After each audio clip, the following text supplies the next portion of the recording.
Tu en as marre, le rejet constant, le sentiment que tu ne peux pas attirer ou maintenir des relations saines et épanouissantes.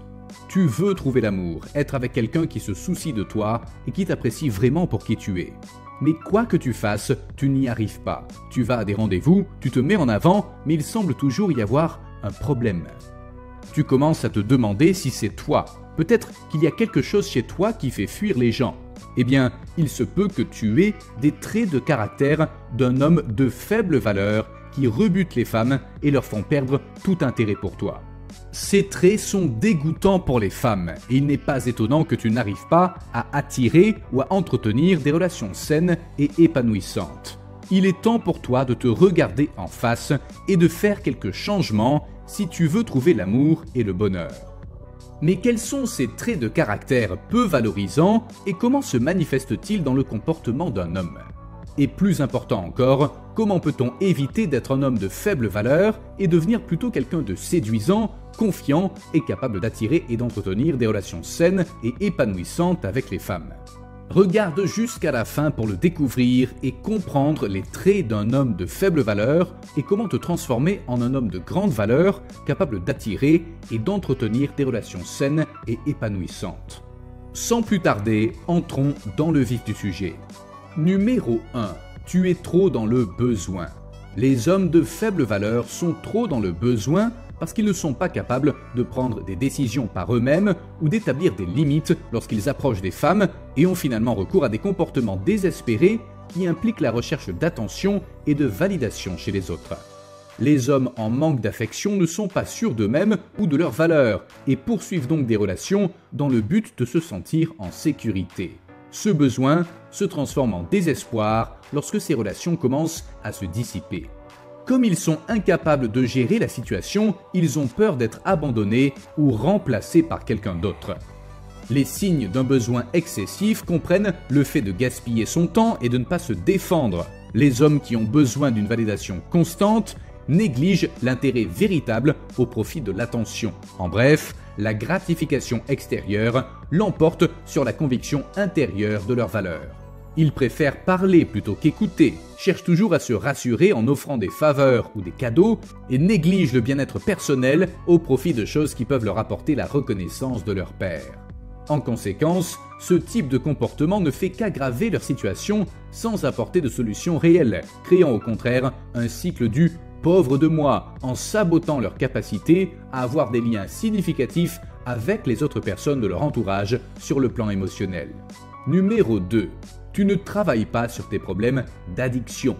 Lorsqu'il s'agit d'identifier un homme de faible valeur, l'une des principales caractéristiques à rechercher est qu'il ne cherche pas à s'améliorer. Ce trait particulier concerne les problèmes d'addiction d'un individu comme l'alcool ou les films X. Un homme de faible valeur est quelqu'un qui ne veut pas ou ne peut pas travailler sur les problèmes personnels qui ont causé ses dépendances, ce qui le laisse dans un état de désespoir et de soumission à sa situation. Si tu n'essaies pas de changer ton comportement et de t'améliorer, cela peut être un énorme drapeau rouge pour tes partenaires potentiels qui signifie que tu ne vas nulle part dans la vie.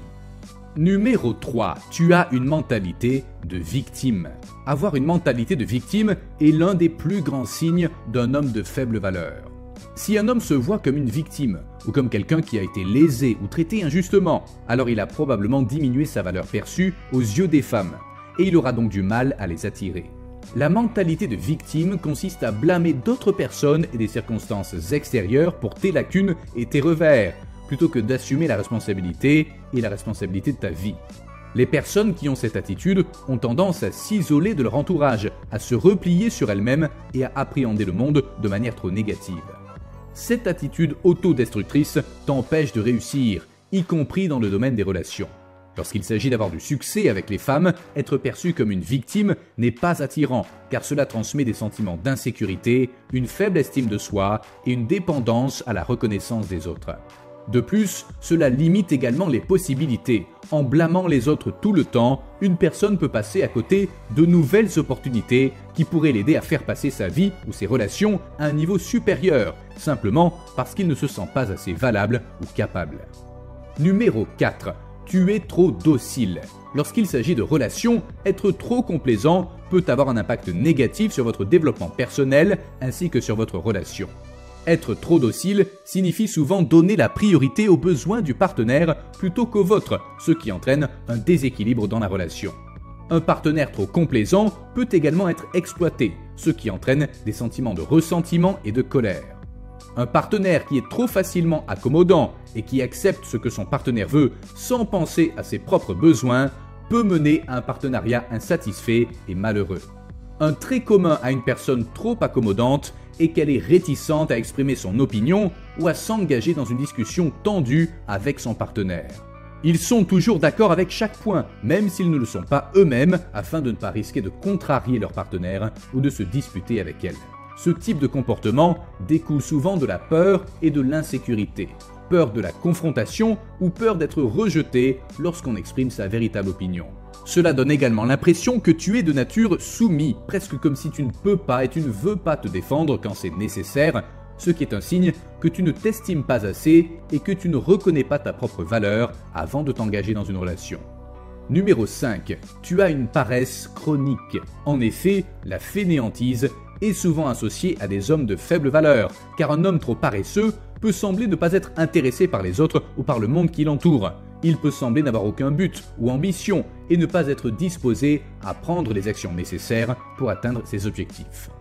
Cela peut être interprété comme un manque de détermination, de motivation et de discipline, des qualités qui sont généralement considérées comme importantes pour réussir dans la vie.